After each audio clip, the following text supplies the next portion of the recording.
with me, or, I mean, whatever, just be very careful. So always, always remember that. So during the day, we should be using our school technology for us. I did send out an email, I think, or I talked to team leaders.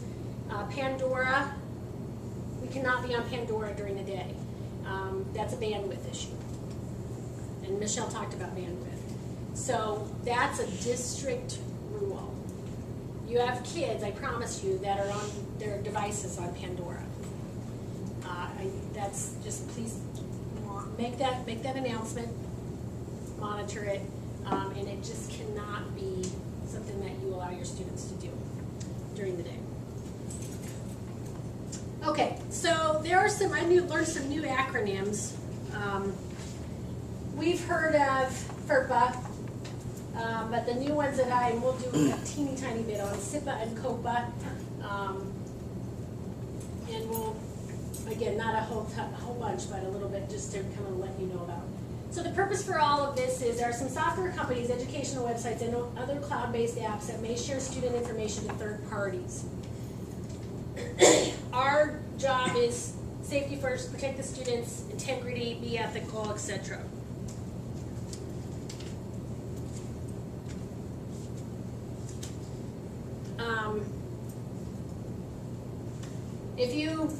Anything out there in education now, they're talking about student data. It's a hot topic.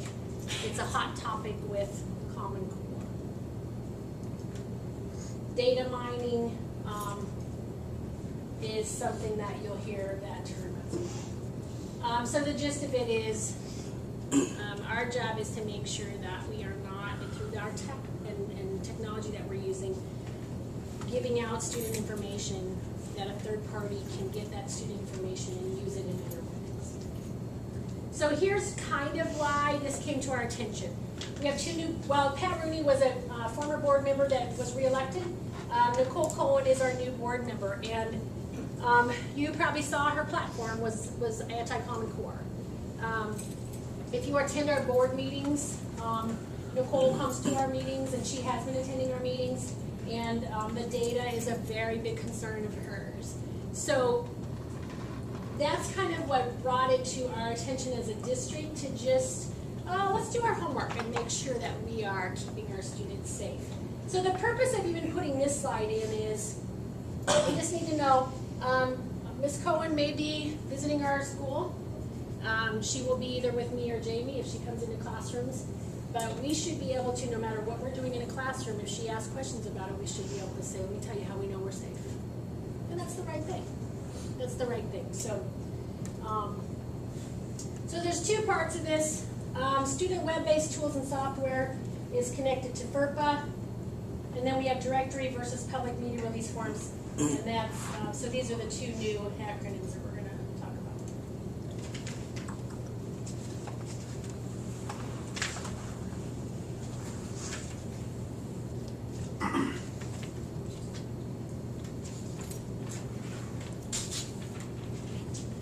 Okay, so we know about FERPA. This is going to be pretty quick. One of the things that we learned, and this is Michelle's been doing her homework on this, directory information and media release. We'll show you how you can look at that. The gist of all this is,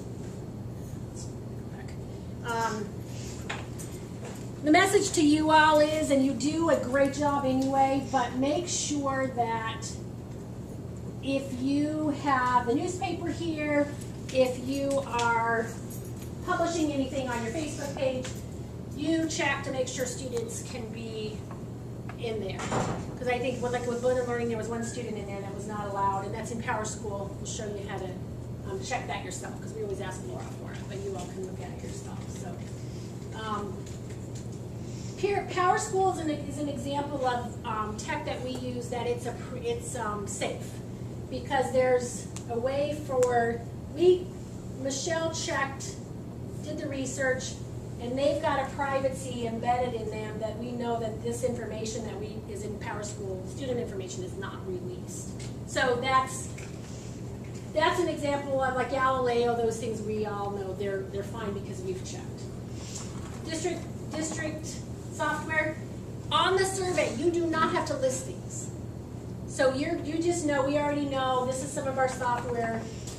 This gives out student information.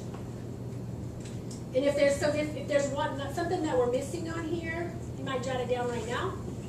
District that you want to make sure you add to your Power School, your survey. So for us, we know Galileo, A+Cs, Easy CBM, SRI is supposed to be on here. So we're good on these. They've already researched that. Here's where it comes down to you all. These are ones that you are using. These are ones that you want to make sure that you include in your survey so that they can double check and make sure we're good. Okay, so these are your discretion, what information is going into about kids. Yeah. So we had a meeting with Michelle Berg like a week and a half ago about this, and the one on the list before this that freaks me out a little bit is the Google Drive one. Because what they're talking about is like us sharing something as simple as a student's first and last name. So like, hello, Destination Decades. We did everything on Google Drives last year, and it was students' first and last names for like just easily saying like who's on which team. And so this is not like a now thing, but this is a future thing. They're trying to identify whether or not these sites are safe and whether or not these sites are protecting the information that we have stored in them from being released to third parties. So we don't have an answer as to whether or not that's happening, but like keep in mind that if you just simply put like a list of your teams of students in Dropbox and you guys are all accessing it to see, oh, I called home 3 weeks ago and she called home 2 weeks ago, like you've released their directory information to that site. So like that's the, like eventually we need to make sure that every time we put a student's first and last name, which is like the simplest thing ever on a website, that it's like a protected website. We don't know whether they are yet. So it's not like stopping us from doing anything right now. We're just gonna like start doing the research basically to make sure that it like ends up being FERPA approved. Because we don't know if Google Drives is yet. Right, and that's kind of where we're going. Yeah. Okay, so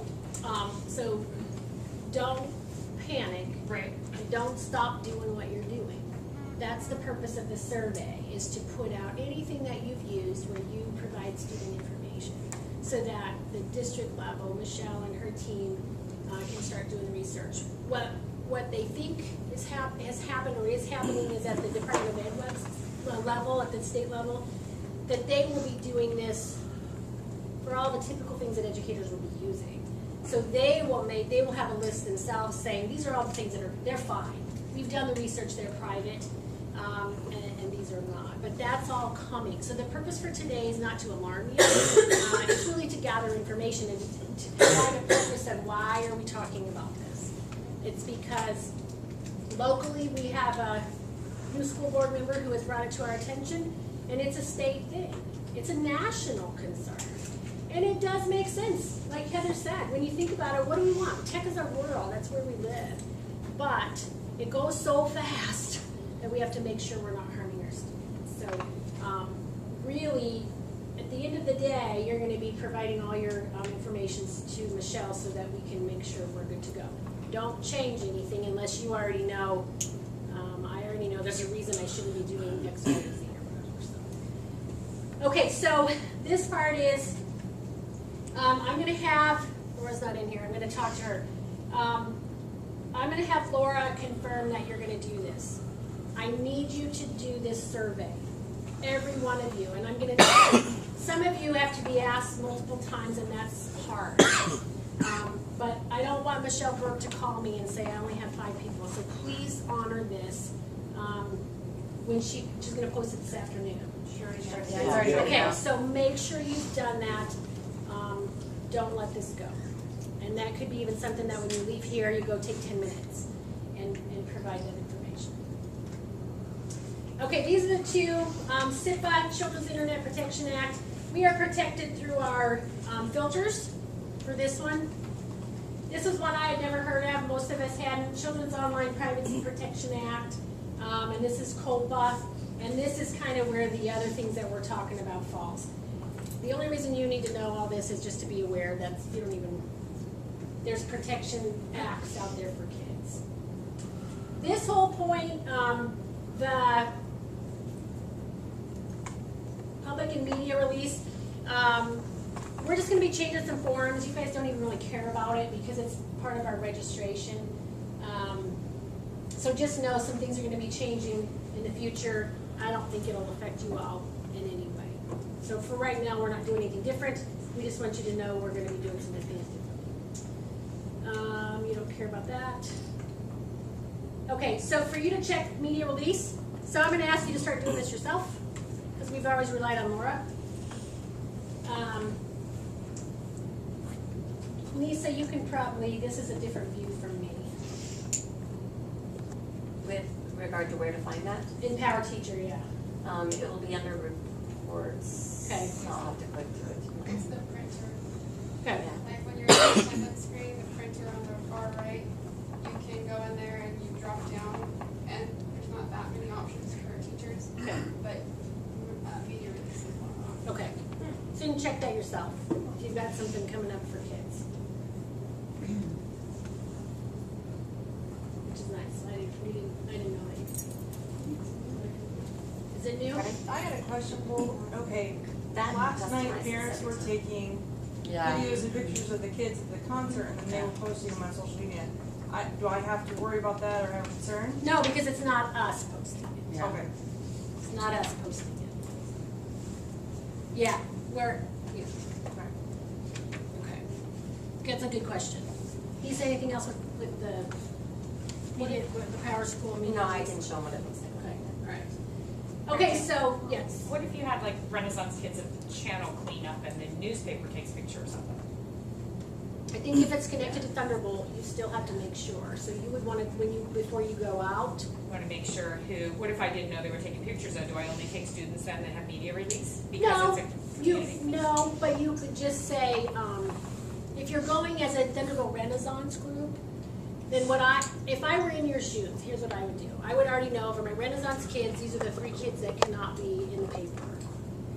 And just know that. So then if the newspaper's there, then you would just say, Rebecca and Sue, their newspaper's taking pictures, but your parents don't watch the paper. So you would just know that going in. That's what I would do. Like when the paper was here for Blended Learning, we just had this one little girl. We just told the newspaper reporter, you can't take pictures of her. So that's just how I would do it. Sometimes we're kind of spread out on the beach there, with Boy Scouts and Girl Scouts and things. Sometimes they come and go, they don't even talk to me. Would it, are we to a point where, I only take kids that have a media release because, No, I wouldn't, Kathy. I really wouldn't. But I think our students are old enough that maybe you pass that responsibility to them and say, just remember that your parents don't want you in the paper. That's probably easier. yeah. So, if the newspaper reporter tries to talk to you, you just have to tell them you can't. And then if they do, it's up to them. I think that's better. Any concern with that? With like club and sports mission things, we don't have them like in our attendance, so is that something we would get Yeah. for just for those? Yep. Yeah, if you don't have access to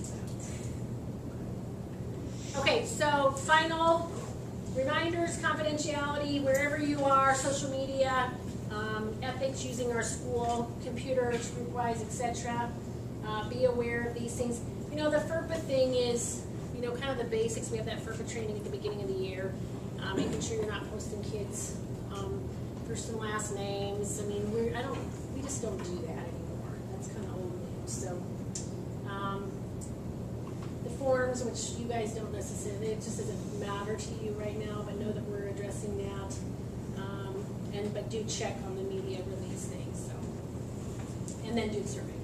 Okay.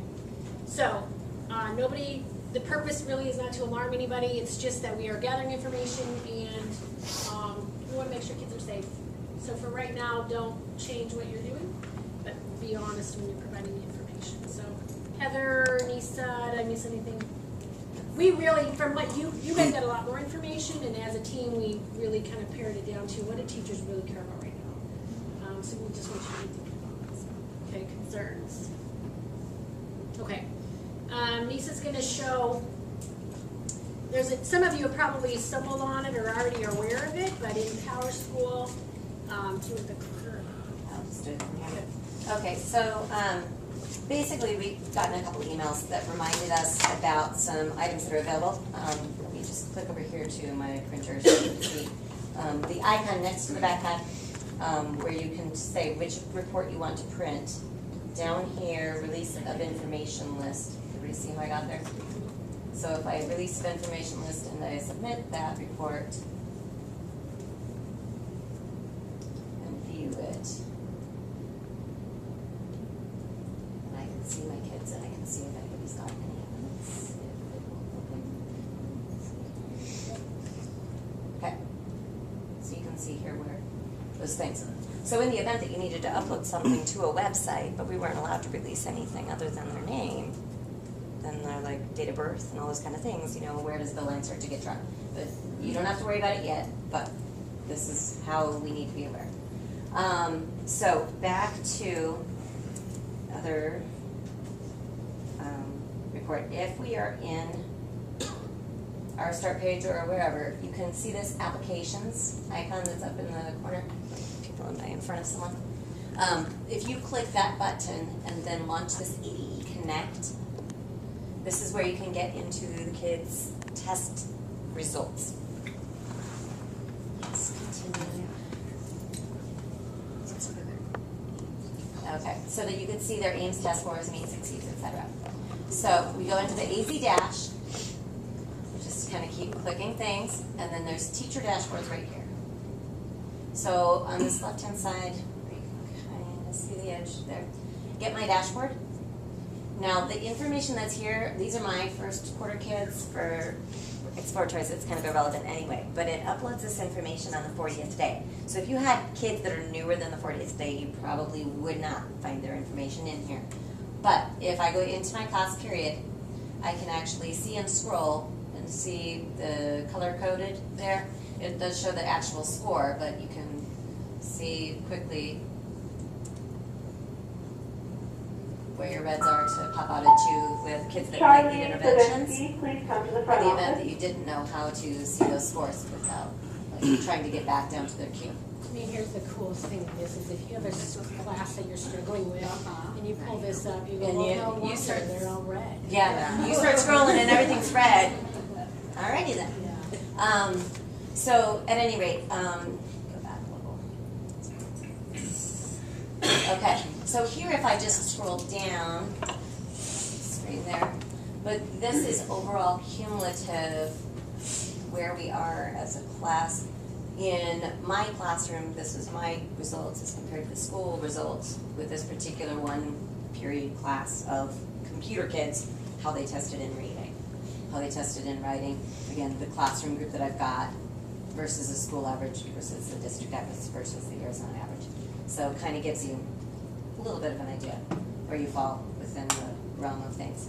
But again, that was just closed again. This arrow up in the right-hand corner is a term, ADE Connect. This dash to get to the dashboard.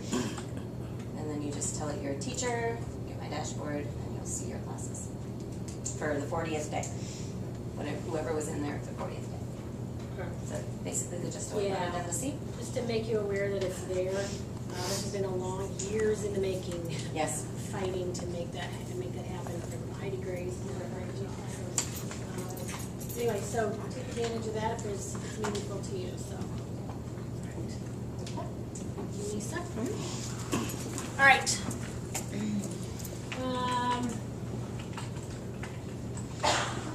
So,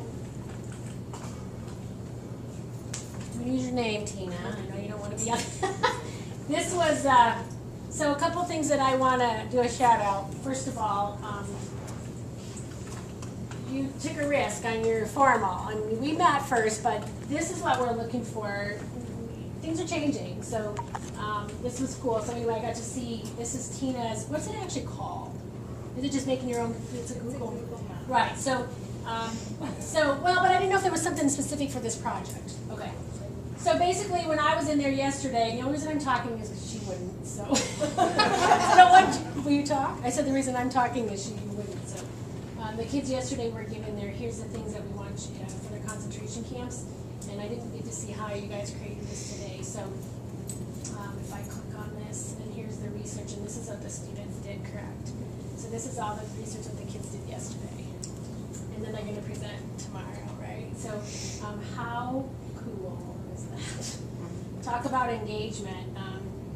You know, sometimes social studies is tough to get them on board with, but they were so interested in this. And I mean, it's also a hats off to English and social studies. You guys are all working together on the Holocaust. And so, so Tina, thanks for letting me share this, but this is such a great example of making things meaningful and relevant to kids. So I can't wait to hear him present tomorrow. So thank you for letting me share that. So, and then Jeff, do you want to share from the 8th grade team? We have a guest coming. Yeah, we have Harold Minchkin, who is a survivor of the Holocaust. It's an interesting story because he's the story you don't hear about in a lot of cases. They were part of the resistance fighters, known as the Jewish partisans. Roughly 20 to 30,000 Jews escaped into the forests, into the swamps, hid out and worked to rescue other Jews from ghettos, from camps, worked to fight against the Germans and Nazi invasions, to sabotage railroads, and to go in and to basically, you know, fight aggressively and for their survival. So he was very young. His mother was smart enough to build a little escape room down inside of their outhouse. They survived for 3 days and 3 nights. He was 3 years old. His brother was an infant, and then they made it out, and they survived for a couple of years in those living conditions. And he's going to come in on the 16th of December, which is also the beginning of Hanukkah, and he's going to speak with our 8th grade students. So yesterday when I was in the Tina's class, so I have not, you guys are reading Night, and I haven't read that book, so I need to read it. And I asked a student in your class, I wasn't sure, I just said, who's the author? Totally knew the author, told me a little bit about, I mean, so that was cool. And kudos to all of you, because at administrative team this week, Brad Gardner was talking about, you know, you guys, not to me, but to all of us, like, we need to start really making sure we're talking about cross-curricular, like, you guys are so all over that, math and science, doing some things together. So, and Scott Becker, whose, you know, daughter Zoe Dondero is here, he spoke up and said, I can tell you what Thunderbolt's doing. You know, he spoke about it because of what Zoe's experiencing through all this. So thank you for that. Kim, nice job last night. Thank you. Well, it's always a little stressful. Thank you to the band concert. So one of the things that I don't know, I take it for granted, but hopefully I don't too much. But this is a busy time of year for you, for everybody. But this is definitely when you get real busy with the performances and stuff. So thanks for all your hard work and evenings and taking care of 70 kids in their pajamas last night. That was fun. So that's plenty of good things on our part. So if I could ask you, when you leave here, go right back, take 10 minutes, do that survey, and we'll be done. And we'll beat Jamaica, because they always beat us. But okay, so and I don't even have a formal watch for you. So thank you for all the good things that you're doing right now, and you are out of here. That's the one.